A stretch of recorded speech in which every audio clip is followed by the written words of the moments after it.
Morning, Jeff Cerro, Operations Section Chief with Great Basin Team 1. It's May 10th with the morning update.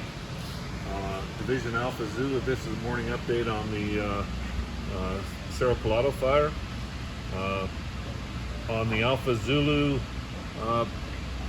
division, we have a lot of contained line over here on the west side, and then moving on around to the division break. This fire hasn't been moving much, so we're just looking at infrared flights and that to see what it's doing. But basically, it's kind of hung up here naturally. Coming around to our 280 road, it's actually in Division Foxtrot, but we're going to have Division Alpha Zulu help them out today. There was a spot that got across the 280 road yesterday evening, and we're going to throw some additional resources in there to put line around that, bring it back over to the 280 road. It's a couple acres. It has been pretty well handled, but we'll finish that up today and then use the 280 road right in here to prevent that forward spread as it comes down off the hill. It is low intensity backing fire. It isn't making any runs, but it was able to kind of sneak across that road last night, probably by a small spot. You can kind of see right there where that occurred. Moving around to Division Foxtrot, this whole northern area is looking good. What happened last night was the night shift got in there, the wind started to die down. They have picked up this piece of fire that came across the 287 road right here. There's another little slop over down here, and what we're doing today off that 287 road, they've tied this up. They've got a hose lay all on this road coming back up from the 287 to the 289, and they started burning about 4 o'clock this morning, burning back up this road to try to tie this fire back into this fire with fire that we intentionally set along the road, and let it back down in here and tie this off, so that if we can secure this piece of road 287 back over to Graduation Flats and we're successful, then we'll continue down the 287 road out to the east to try to capture this fire that slipped across the 289 a couple days ago. Down in Division Mike, what they're doing is they're reopening a road that comes out here to Dome Peak, and they're going to try to come around. I believe it's this road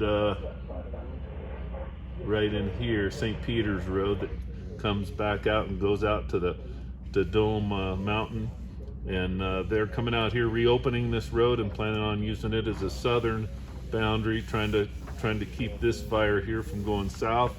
These guys up here, like I just mentioned, are trying to keep this fire from getting to the north, and pretty much what we're trying to do is pinch this head of the fire off out to the east somewhere.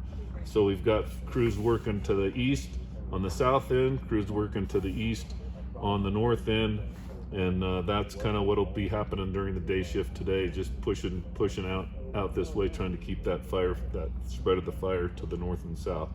Coming down the rest of the way on Division Mike, this fire hasn't been moving at all ever since this team's been here anyway, for probably 4 or 5 days. Down here on the south end, you can see the shape of what happened down here. This fire has just taken advantage of fuels. It ran down a drainage that had fuels in it. It spread out at the bottom of the drainage, ran back up 2 drainages that had fuel in them, ran back into itself. And down in this southern area, we've had crews down there, and as well as the fact that fire kind of started to run out of fuel down there, and we haven't had any forward movement in that for a day or two. Over here on Division Oscar, this fire continues to break out, follow fuels where it can. Other places it hasn't really moved at all. You can see this is the IR, the infrared flight from last night. So it follows the fuels. You can see that all these little spots that continue to have growth are just pretty much following fuels. They've been backing into the wind. We have crews walking off the 266 road, coming up and engaging these pieces, trying to put in some check line around them, and working where we do. A lot of fires will build line all the way around the entire perimeter. This fire, we pick and choose where the fire decides it has the vegetation to move, and we hotspot. We call that hotspot, and we'll continue to do that along here, trying to prevent the fire spread to the south, or letting it back down to the road as appropriate. If we have time, we'll get up there and engage the fire. If the topography allows, we'll engage the fire and try to prevent its forward movement. If we cannot get folks up in there, we'll let the fire come to us down here on the dozer line of the road. And then again, moving into Division Romeo, much the same. This fire's moved down, it's almost to the road. That'll create an island of green in here. And as this fire more than likely will continue to move down because it has plenty of fuel to do that. As it moves down, we'll use whatever resources we have available to secure the line along the road, right along this 266 road right here. We have IA, our initial attack resources are up here near the Highway 4 area, helping out on Division Foxtrot as necessary, but they stay near paved roads so that they can respond to new fires if they occur.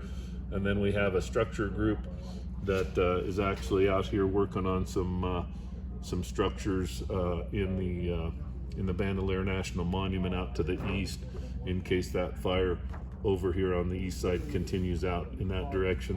They're preparing some structures out in that area for if the fire approaches, and removing brush and that around those structures. So that completes the morning update for May 10th.